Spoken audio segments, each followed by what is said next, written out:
Cardiac arrest can happen at any age. And sadly, children do die from cardiac arrest. And cardiac arrest can happen from multiple different causes. For a child, it is usually a breathing problem that has happened first. And lack of oxygen to the brain is actually a reversible cause of cardiac arrest. So that is why we would be giving breaths first to a child that has collapsed.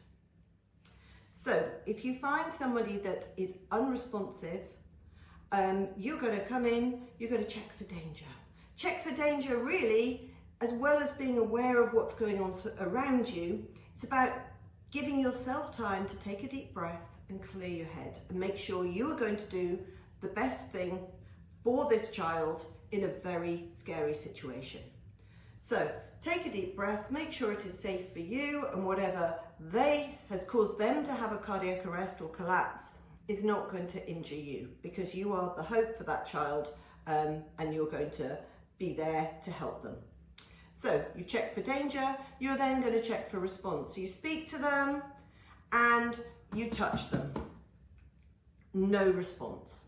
Now I'm going to open the airway, so tilt the head and lift their chin. So two hands, a hand on the head and two fingers under their chin to open the airway. So two fingers here, one hand here, and I'm opening their airway. And then I'm going to look, listen and feel to see if they are breathing normally. I'm looking out for abnormal signs such as slow laboured breathing, agonal gasps where you sort of breathe and then you wait for an awful long time and nothing happens, panting, anything unusual. I'm getting the emergency services on the phone. I'm putting my phone on speaker and I'm checking for breathing whilst I'm waiting for the call handler to answer. Okay, so if they are unresponsive and breathing normally, I am going to be rolling them into the recovery position to protect their airway, unless I'm very concerned that they may have had a serious spinal injury.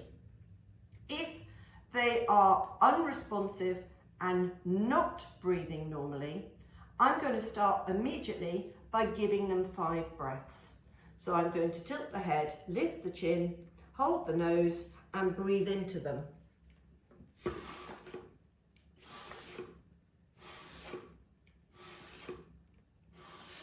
Giving 5 breaths. And then I'm going to be pushing down, centre of the chest.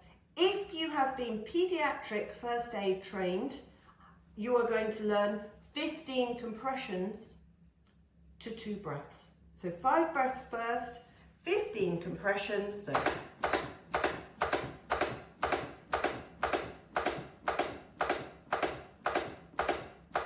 and back to 2 breaths, okay? And then I give 2 breaths and then be back to 15 compressions again, okay? I would be calling for a defibrillator, and the defibrillator pads for a child, if it's a child under 8, I would ideally like you to be using a paediatric setting on your defibrillator or paediatric pads.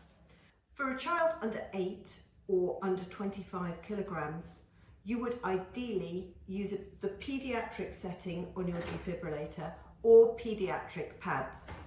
If you have these, you would put one on the center of the chest, but to the left of the midline, so like this. And the other one goes on the back of the chest, but right in the middle, in the center.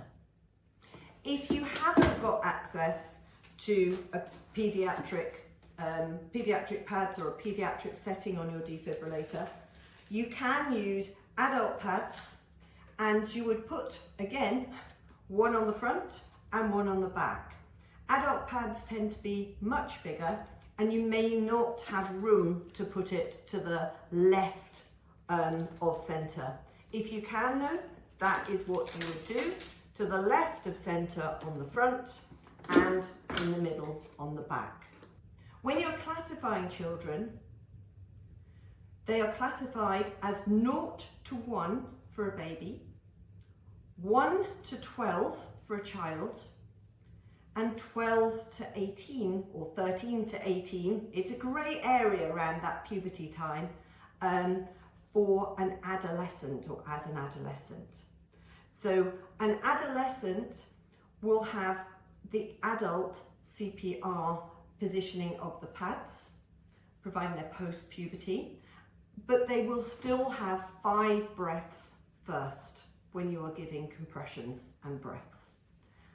So for any paediatric, so that's anyone under the age of 18, you will start with 5 breaths, 15 compressions if you've been paediatric trained, to 2 breaths. So 5 breaths first, 15 to 2, 15 to 2. For a child, you will be doing 5 breaths first, 15 compressions to 2 breaths, and you can probably manage with 1 hand. For an adolescent, you're likely to need 2 hands, and for a baby, you would use 2 thumbs in the thumb encircling technique. Cardiac arrest can happen in any age, and sadly it can happen for a baby. For babies and children, it's far more likely they've experienced a breathing problem before their heart has actually had the issue. And lack of oxygenation to your brain is a reversible cause of cardiac arrest. And that's why breaths are so important in terms of child and paediatric resuscitation. Adults retain oxygen in their system once they've had a cardiac arrest. Not for very long, but for a few minutes, they will still have oxygenated blood in their system. Babies and children don't retain oxygen in their blood like that. And for babies and children, they're also far more likely to have had a breathing problem, so their oxygen levels are already depleted. Consequently, when we're giving baby and child CPR, we are starting with 5 breaths. So just to go back to the beginning. So you've come in and you found the baby is unresponsive. You're going to come in, you're going to take a deep breath and just clear your head. That way you have a much better chance in a very stressful situation of doing your very best and keeping that panic at bay. You're also keeping an eye open and checking there's nothing dangerous that they've managed to get hold of that's going to injure you as well. So you come in, check for danger, there's no danger, you've taken your deep breath, you've checked for response, you've spoken to them, you've tapped them or scraped the bottom of their foot with your finger, and there is no response.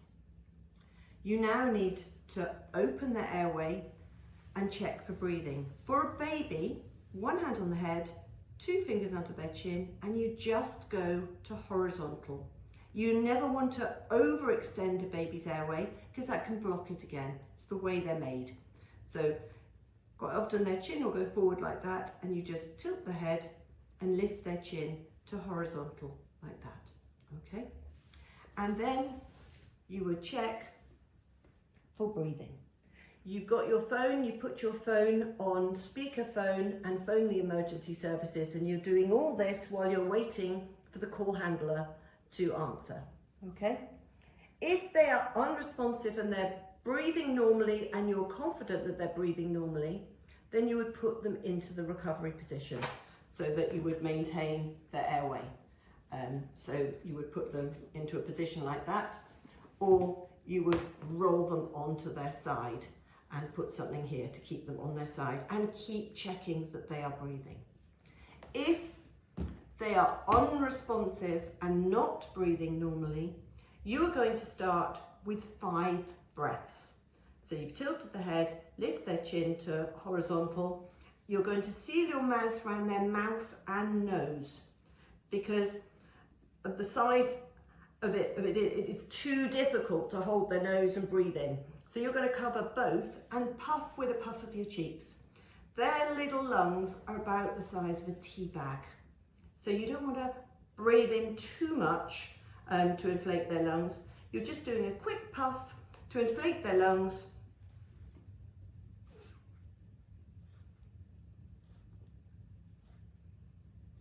Five breaths, and then you're going to do compressions. So the thumb encircling technique is the best way to do this. So 2 thumbs, one on top of the other, on the sternum, in the center of their chest, between the nipples, and you're holding your fingers around like this, but you're not pressing on their ribs, you're not squeezing like that, you're just pushing down with your thumbs like this. And you're doing 15 compressions if you've been pediatric first aid trained,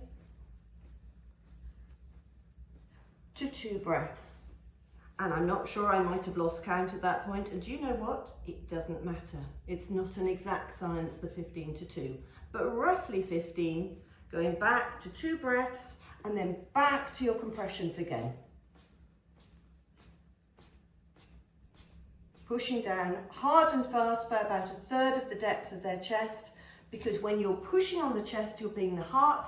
When you're breathing into them, you're being the lungs. You're being a heart and lung machine for them. You've got the emergency services on the way. You've also shouted for a defibrillator.